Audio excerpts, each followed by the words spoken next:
I'm here to say today for the East Asian we have been, he referred to its inhabitants as Indians.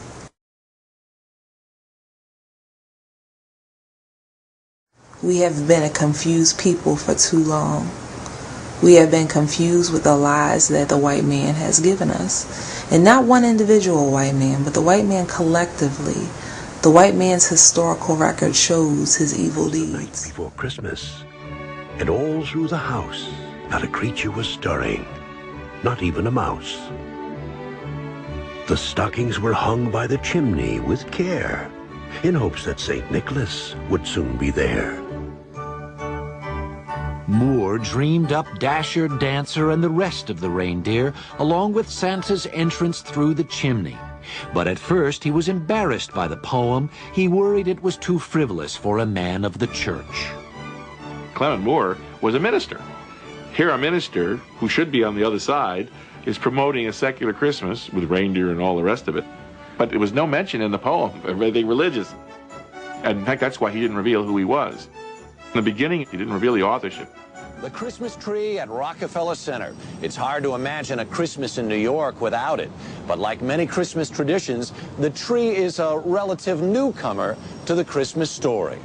Only since the early 19th century has the decorated tree been an important part of the American Christmas celebration.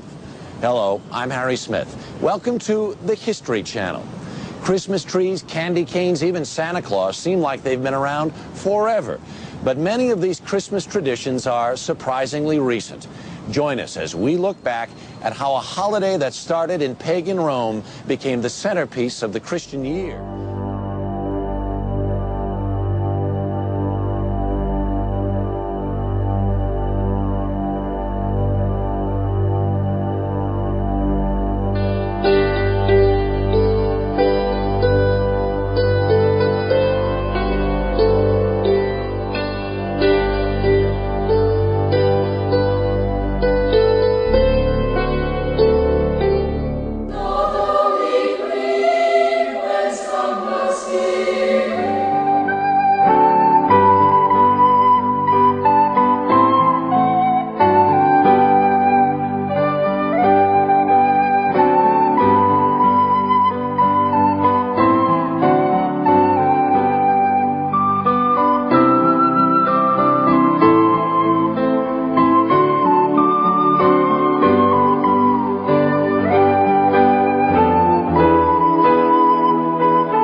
Back to Christmas Unwrapped, here on the History Channel.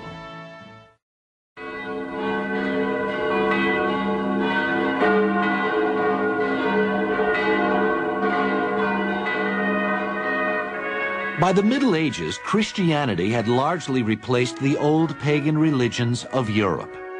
On December 25th, the faithful were called to Gothic cathedrals like Notre Dame and Salisbury Cathedral in England for Christ's Mass, soon to be called Christmas. But out in the streets, the holiday was still more raucous than religious. If you went to England around Christmas time, any time before, say, 1800, you'd probably feel pretty ill at ease. You wouldn't think it was Christmas at all. What would you think it was? Maybe Mardi Gras, maybe New Year's Eve, maybe Halloween? Because Christmas in old-time England was really a carnival.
Christmas would soon change, however, as a wave of religious reform swept through England in the early 17th century. Led by Oliver Cromwell, the Puritans overthrew the king's forces in 1645 and vowed to rid England of all that was decadent. High on their list was English Christmas, and in 1652 they outlawed it altogether. Shops were ordered to stay open. Churches were forced to stay closed. After independence, however, all things English fell out of favor in America, Christmas included. In fact, on December 25, 1789, the United States Congress sat in session and continued to stay open on Christmas Day for most of the next 67 years. At this same time, There are people who are writing in their diaries that, isn't it too bad we don't have any holidays? So after the revolution, here is an entire nation that works hard, has forsaken many holidays, has given up many holidays because they were holidays that were mandated by the crown, and it is time to start thinking about how to populate the calendar. As the 19th century dawned, Christmas would be one holiday that would pull the new nation together.